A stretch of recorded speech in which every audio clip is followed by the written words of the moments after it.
लंबाई का बोला कहाँ भाई हमारे साथ पहली बार हम लोग जो है पहली बार हम सारे साथी जो विभिन्न संगठनों के हैं, उसके ट्रेड यूनियन के हैं, उसमें बुनकर समाज के हैं और जो महिलाएं हैं, एक साथ इकट्ठा हम हुए। ये जो आंदोलन स्थगित हुआ, वो आंदोलन फिर से शुरू होने जा रहा है। उसकी शुरुआत है आज 26 नवंबर। इसलिए संविधान बचाने का ही नहीं है, संविधान के रास्ते पर इस देश को कैसे ले जाना है वो आगे तय हो।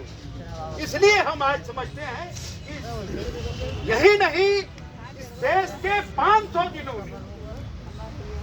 जिलों में ये संयुक्त रूप से प्रदर्शन माने आज का हो रहा।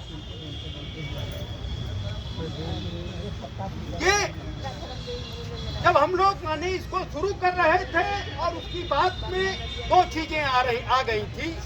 एक बात तो ये आ रही थी कि क्या बाजार का विकल्प है या नहीं। जब हमारे साथी उसकी चर्चा कर रहे थे तब ये लग रहा था कि माने बाजार का, और जब हमारे साथी प्रोफेसर महेश जी चर्चा कर रहे थे तब ऐसा लग रहा था कि बाजार का विकल्प नहीं। लेकिन हमारे दूसरे साथी जब चर्चा कर रहे थे तो वो बाजार के विकल्प है, और जब हमको लड़ना है तो बाजार के विकल्प के तरफ हमको जाना पड़ेगा, हमको ऐसा लगता है। तो किसान और मजदूर जो ये बाजार की ताकतें हैं, क्या उनसे हम लड़ने की ताकत रख सकते हैं कि ये है ना। तो उसमें इकोनॉमिक्स का एक सब्जेक्ट होता है उत्पादन और उपभोग। तो एक चीज होती है उत्पादन और उपभोग। उत्पादन की ताकतों पर अगर तुम्हारा एकाधिकार है तो उपभोग की जो ताकतें हैं, जो गांधी पर आप चर्चा कर रहे थे, उस समय का दौर और आज के दौर में जरा अंतर। वो जो साम्राज्यवाद था वो दूसरा था, लेकिन आज का जो साम्राज्यवाद है वो दूसरे तरीके का है। इससे लड़ने की एक अलग कला हमको विकसित करें।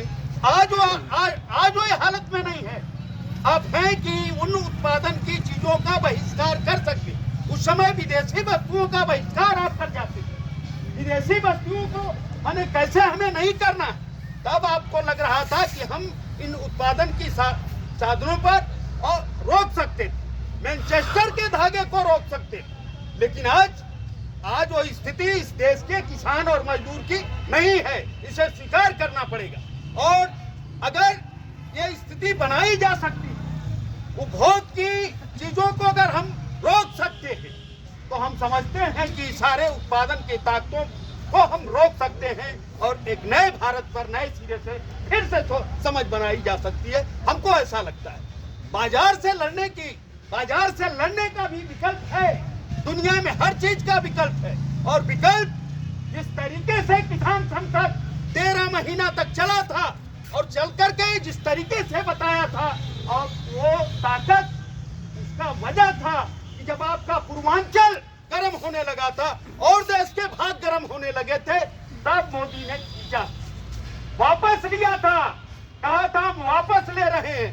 लेकिन वापस लेने के बाद जब आप 91 के बाद बाजार के उसमें चले गए, 91 के बाद बाजार को आपने अपना लिया है, उदारीकरण को अपना लिया है, तो क्या उदारीकरण से पीछे लौटने की स्थिति है?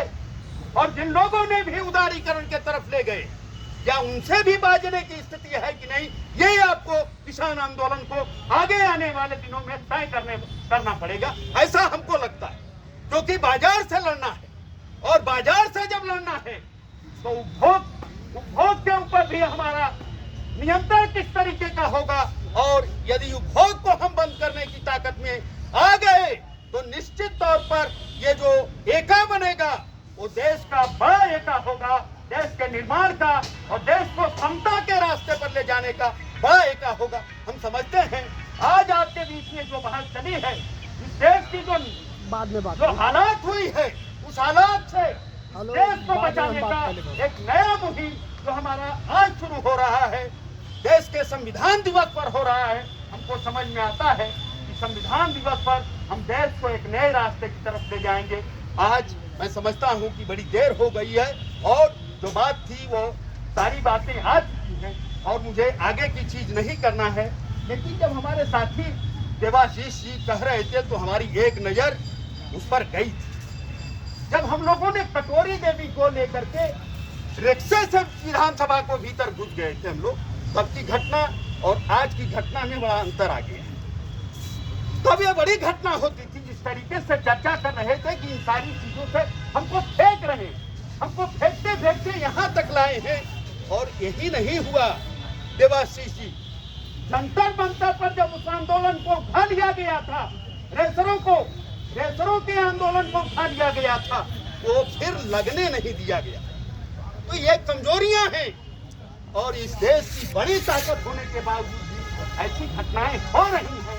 तो हमको लगता है कि आज जो आपने एक विशेष अवसर का जो आपने तकरीर दी है 26 नवंबर को, तो एक नया संदेश भी ये देश देने जा रहा है। इन्हीं चंद सवालों के साथ मैं आपसे विदा ले रहा हूँ। जय हिंद, जय समाज।